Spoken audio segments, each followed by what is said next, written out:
간밤에 전 세계가 초비상이 걸렸습니다.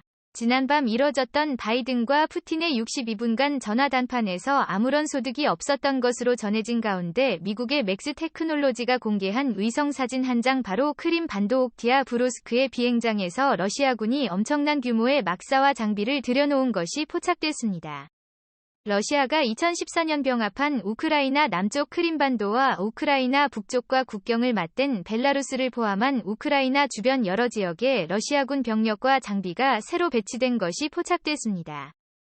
크림반도의 흑해 서부 연안 인근의 노보젤은 후에 슬라브인내에 있는 병력과 차량 등 장비가 추가됐습니다. 크림반도 중부 옥티 하바롭스크에에 폐쇄된 비행장에는 주둔 병력을 위한 550개 섬의 텐트와 수백 대의 차량에 배치된 것이 확인됐습니다. 뉴욕타임스는 이 영상들은 블라디미르 푸틴 러시아 대통령의 결정을 내리기만 하면 바로 공격을 감행할 수 있도록 러시아군이 준비태세를 강화하고 있음을 시사하는 것이라고 지적했습니다. 로이터 통신 등에 따르면 바이든 대통령은 이날 방영된 MBC와의 인터뷰에서 미국 시민들은 당장 떠나야 한다라며 미국과 러시아가 서로를 향해 쏘기 시작하면 그것은 세계대전이라는 폭탄 발표까지 했습니다. 상황이 이렇게 세계 3차 대전 촉발 일보 직전까지 치닫자 전 세계 금융시장은 난리가 났습니다. 국제 유가 선물은 하루 만에 4.25% 넘게 폭등해 버렸는데요. 이렇게 되면 조만간 우리는 주유소에서 리터당 1,800원 아니 2,000원의 주유를 해야 하게 됩니다. 뿐만 아니라 미국의 나스닥 지수는 27.8% 폭락, 엔비디아가 하루 만에 7% 폭로와 AMD는 10폭락, 필라델피아 반도체 지수도 5% 가까이 폭락. 반도체건 세계 최고의 그래픽카드를 판매한 엔비디아건 전 세계 11위 기업으로 급부상한 AMD 고온 할 것 없이 모든 주식들의 대폭락을 맞이했고 비트코인과 이더리움 등 암호화폐들도 미국 주식과 함께 이례적인 폭락을 피할 수 없었습니다. 이 때문에 전 세계 투자자들은 너무나 불안한 마음으로 이번 주말을 버텨야만 하기도 했습니다. 세계 3차 대전에 실제 일어나게 된다며 대부분의 주식과 암호화폐 등 금융자산들은 휴지 조각이 될 것이기 때문이죠. 여기서 전 세계 모든 이들의 너무나도 궁금해하는 점이 있습니다.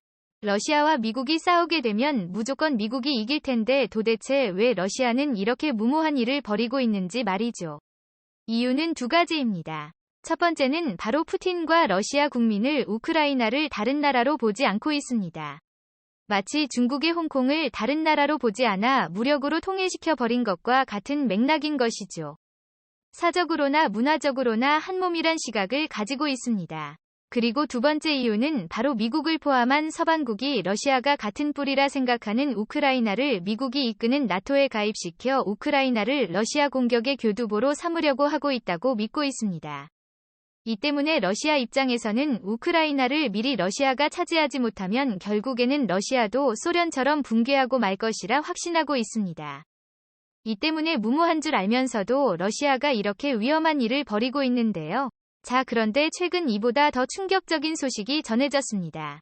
미국이 러시아에 이례적으로 강력한 금융제재를 가하며 너무나 자신있게 러시아를 압박하고 있는 이유 중 하나가 바로 미국 로키드 마틴사가 제작한 대전차 미사일인 제블린 덕분이었는데 러시아가 미국 제블린 미사일의 치명적인 약점을 공개하면서 전 세계가 발칵 뒤집혔습니다.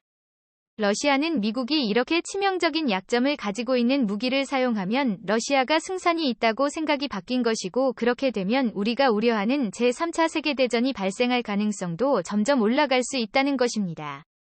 그동안 러시아군이 액화장 두려워했던 것은 바로 제블대 미 공군이 부지런히 나르고 있는 제블린은 발 사기를 포함한 길이가 1.52m의 무게는 21.53위 대전차 미사일입니다. 목표물을 조준해 발사만 하면 미사일이 알아서 타격하는 발사 후 만각 방식입니다. 탱크가 비해도 제블링이 따라갑니다. 대전차 미사일 등 대전차화기는 보통 발사 후 후폭풍이 거셉니다. 8세기 뒤 사람이 있다면 크게 다칩니다. 후폭풍은 적에게 아군의 위치를 알려주기도 합니다. 그러나 제블린 미사일은 압축 공기로서 일정 고도로 솟아오른 뒤에 점화해 날아갑니다. 이 때문에 후폭풍이 거의 없죠. 사정거리도 길고 600리 두께의 장갑차도 뚫을 수 있죠. 높은 곳에서 탱크에서 취약한 상부를 떨어져 공격할 수도 있습니다.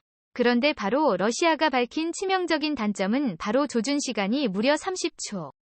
게다가 미사일 한 발당 가격이 여권 1만 발만 써도 2조 원이 허공에 사라지게 됩니다.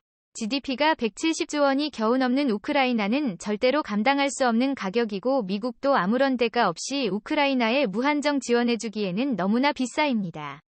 그렇지 않아도 최근 바닥을 찍고 있는 바이든의 지지율, 미국의 물가 상승률이 7.25%라는 믿기지 않을 정도로 높은 수치를 기록한 데 이어 미국 증시마저 폭락해버리자 미국인들은 분노에 가득 차 있습니다.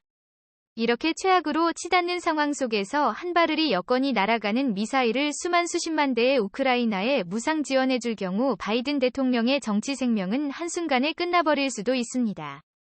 이 때문에 이러지도 저러지도 못하고 엄청난 고민에 빠진 미국, 그리고 이렇게 위험한 상황을 그저 지켜만 볼 수밖에 없는 전 세계 모든 국가들. 자, 그런데 놀랍게도 이렇게 해결될 수 없을 것만 같은 상황을 바로 한국의 한방에 해결해 미국인들뿐만 아니라 전 세계인들의 한국에 열광하기 시작했습니다. 미국이 우크라이나전에서 한국산 무기로 도배할 것이란 전문가들의 전망이 나왔기 때문인데요. 한국의 형국은 미국 제블린보다 성능은 압도적으로 좋은데 가격은 절반 수준인 것으로 전해졌습니다. 미국 제블린 미사일의 무게 내발사관과 미사일만 213g의 조준경과 삼각대를 포함하면 30kg에 육박합니다. 반면 한국의 형국은 무게가 절반도 안 되는 13kg, 유효 사거리 2조 55위, 속도는 마하 1.57에 달합니다. 이 때문에 사우디도 한국으로부터 협공을 대규모 사들였고 그 결과 수년간 지속되어 온 예멘 내전에서 사우디가 압승을 거둘 수 있었습니다. 당시 사우디군이 후티 반군을 상대로 현금을 사용했는데 목표였던 전차가 능선 뒤로 숨었음에도 현군이 정확하게 전차를 명중 파괴시키자 현금을 사용한 사우디 군뿐만 아니라 반군 사이에서도 한국의 현궁의 전설적인 존재로 각인됐습니다.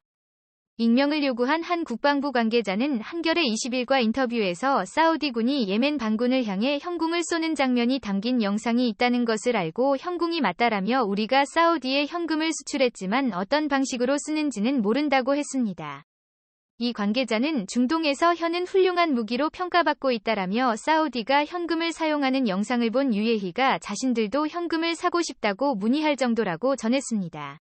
러시아의 무기들은 한국산 무기에 압도당해 버렸습니다.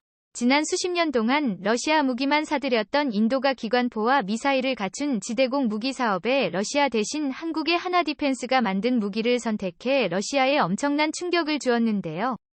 러시아 국방부 장관은 인도 뉴델리에서 열린 군사기술협력회의에서 러시아산 무기의 탈락, 그리고 한국이 대신 선정된 것에 유감을 나타내며 인도 정부의 재평가까지 요구했지만 인도 국방부는 이를 단칼에 거절한 것으로 알려졌습니다.